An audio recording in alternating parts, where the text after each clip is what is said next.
Today, we're going back to the year 1922, a time before sound movies, before Hollywood glamour, before color film. And yet, one single movie from that year changed everything. It wasn't a superhero story or a romance. It was a story about survival, courage, and human spirit. That movie was Nanook of the North, and it became the world's first documentary. It's hard to imagine now, but back then, no one had ever seen real people on the big screen living their actual lives.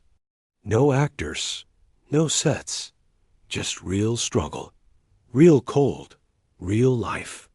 And behind that historic film was one man, Robert J. Flaherty, an explorer with a camera and a dream. He wasn't a filmmaker. He was a surveyor from Canada, working for a railroad company, mapping the northern wilderness.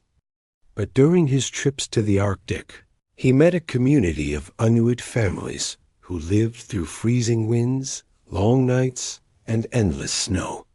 They hunted for food, built homes out of ice, and raised children where temperatures could drop below -40 degrees.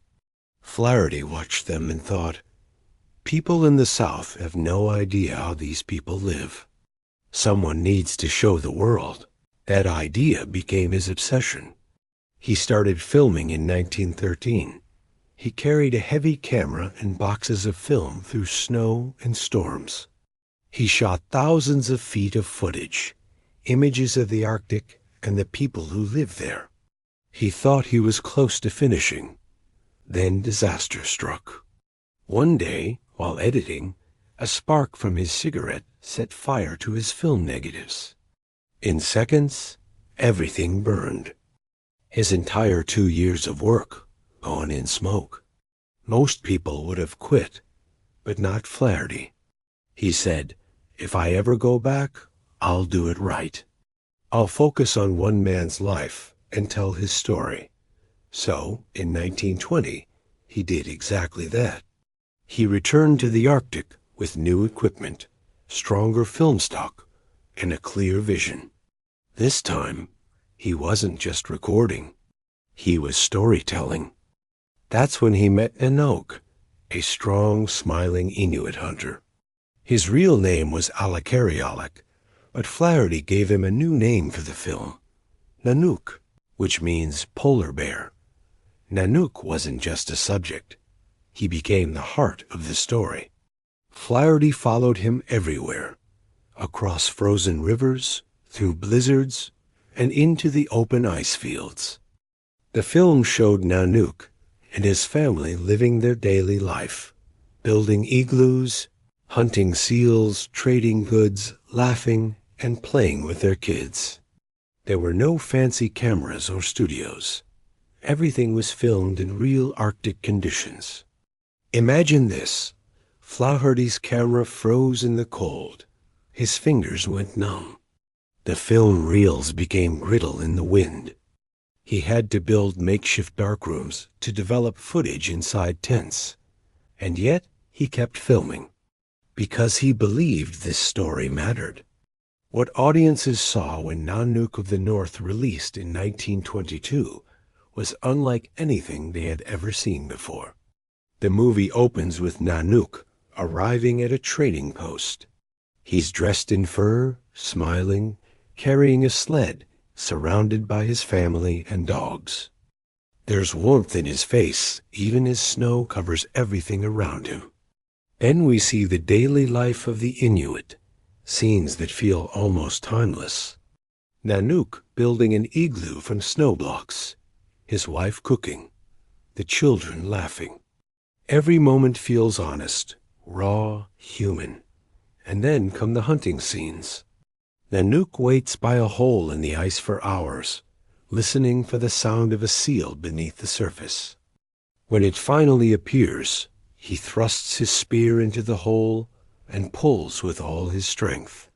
The ice cracks, the rope shakes, and slowly the animal emerges. It's one of the most gripping moments in early cinema. The audience gasped when they saw it for the first time.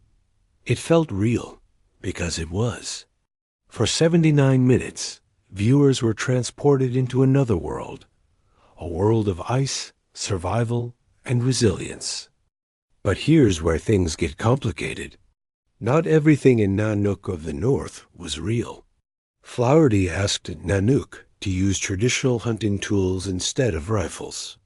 He wanted the film to show the old way of life, before modern technology reached the Arctic. By 1920, Inuit hunters already used guns. They traded with settlers. They even owned metal knives. But Flaherty wanted purity, a kind of poetic truth about humanity living in balance with nature. So he made Nanook use a spear. He even had him act out scenes to recreate traditional customs. The two women in the film, shown as Nanook's wives, were not his real wives either. They were cast by Flaherty to represent a typical family.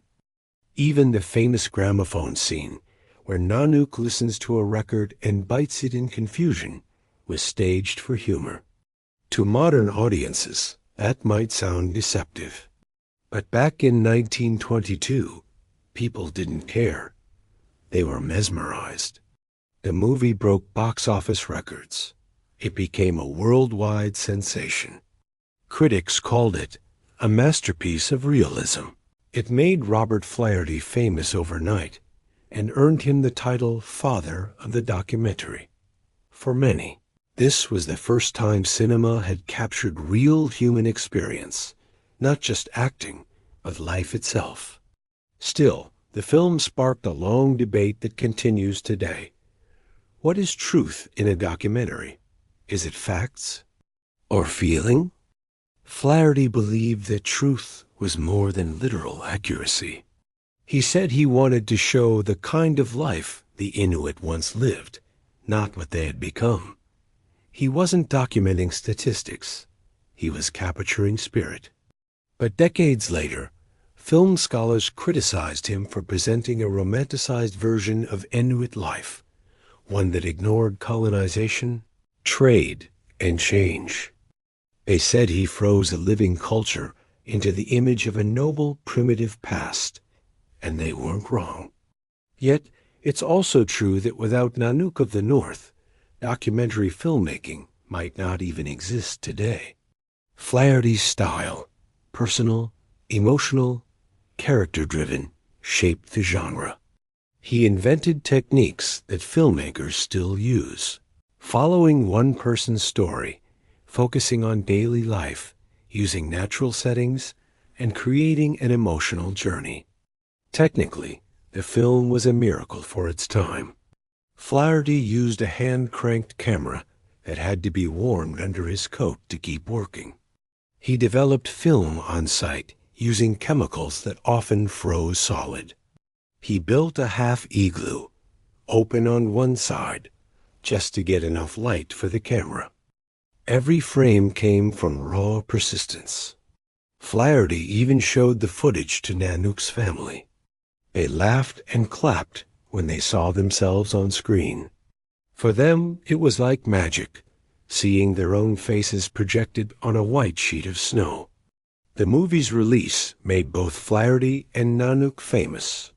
People in cities far away, New York, London, Paris, suddenly felt connected to a world they never knew existed. But the story took a tragic turn. A few years after filming, Nanook died during a hunting trip. Reports say he starved to death when a storm trapped him far from shelter. The news reached Flaherty and broke his heart. He said, "Nanook was the best man I ever knew." That loss turned the film into something even deeper, not just a story of survival, but a memorial to a real man who lived and died in one of the world's toughest places. In the years that followed, Flaherty continued making documentaries.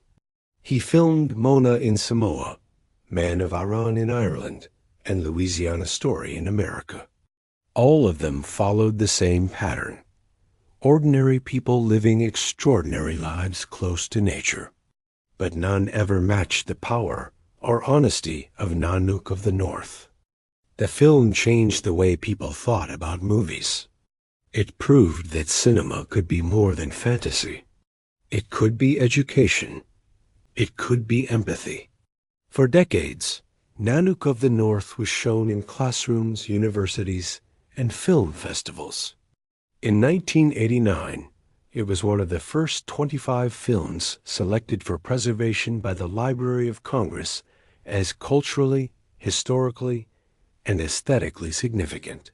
And today, more than 100 years later, filmmakers still study it. When modern directors like Werner Herzog, Errol Morris, or James Cameron make documentaries about nature or human struggle, they're standing on the foundation that Flaherty built. Even modern nature series, like Planet Earth and Our Planet, carry his influence, the mix of awe, intimacy, and respect for the unknown. But the debate about truth in documentaries didn't end with Flaherty. His approach, staging scenes to reveal emotional truth, shaped a second question that haunts filmmakers to this day. Is a documentary supposed to show facts exactly as they are, or can it craft a story that captures deeper meaning? Some argue that Flaherty was honest about his intent. He wasn't trying to lie. He was trying to make people feel. Others say his decisions created a false image of the Inuit as frozen in time. The truth lies somewhere in between. Nanook of the North is both a record and a myth. It's a bridge between reality and art. When you watch it today, you notice the silences, the long shots of snow stretching to the horizon, the wind howling in the background, the look on Nanook's face as he smiles into the cold. There's something universal about it, something human that still speaks to us. It's not about the Arctic anymore. It's about survival itself, about how families stay together, how people laugh even when life is hard, how humanity endures anywhere on Earth. Robert Flaherty may have shaped the story, but what makes it timeless is Nanook himself, his face, his warmth, his spirit. That's what audiences fell in love with. That's what made Nanook of the North more than just a movie.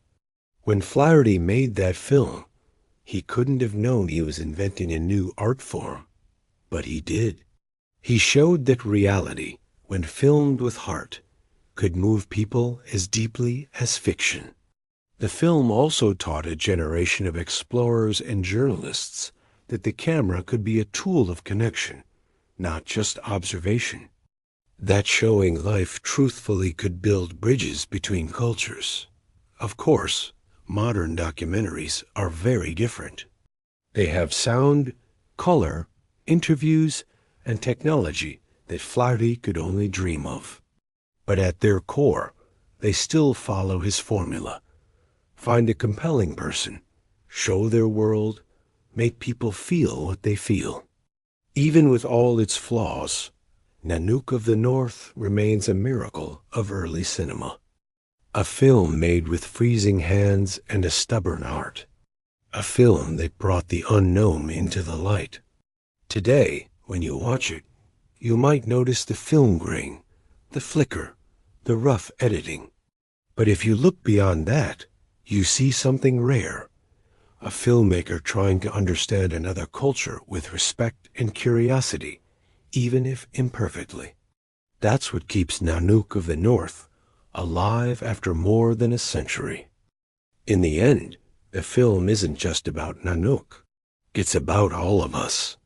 It is about what it means to live with dignity in a world that doesn't always make it easy.